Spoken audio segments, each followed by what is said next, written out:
Ya, Assalamualaikum warahmatullahi wabarakatuh. Alhamdulillah kita telah selesai serahan Kota Infak kepada penerima-penerima tetap bulanan Muslim Malaysia bagi daerah Pasir Putih dan telah diserahkan kepada wakil-wakil bagi setiap mukim untuk diserahkan kepada penerima-penerima tetap bulanan Muslim Malaysia bagi bulan Mei untuk tahun 2026.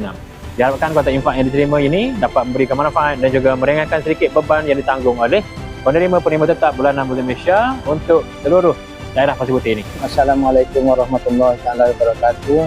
Saya Mak Yasir bin Ma'adab, penghulu Mukim Bukit Bidah, mengucapkan ribuan terima kasih kepada Muslim Malaysia kerana di atas sumbangan Kota Infak kepada rakyat Mukim Bukit Bidah. Semoga penerima Muslim Malaysia dipanjangkan umur dan dimurahkan rezeki. Terima kasih. Assalamualaikum warahmatullahi wabarakatuh. Saya ni Tok Ngulu Kapur Kuala Temesu mengucapkan banyak terima kasihlah kepada Muslim Malaysia ni kerana memberi infak kepada anak murid kita seramai 22 orang ni. Terima kasih banyaklah.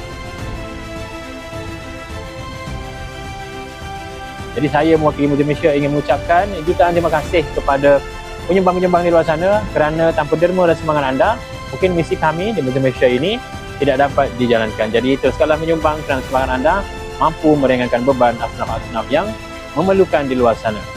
Janji Allah kepada hamba-Nya di dalam surah Ar-Rahman ayat ke-60. Hal jazaa'ul ihsani illal ihsan. Tidak ada balasan kebaikan melainkan kebaikan juga. Jadi sekian sahaja daripada saya untuk serahan Kota Infak kepada penerima tetap bulanan Muslim Malaysia bagi daerah Pasir Putih. Assalamualaikum dan terima kasih.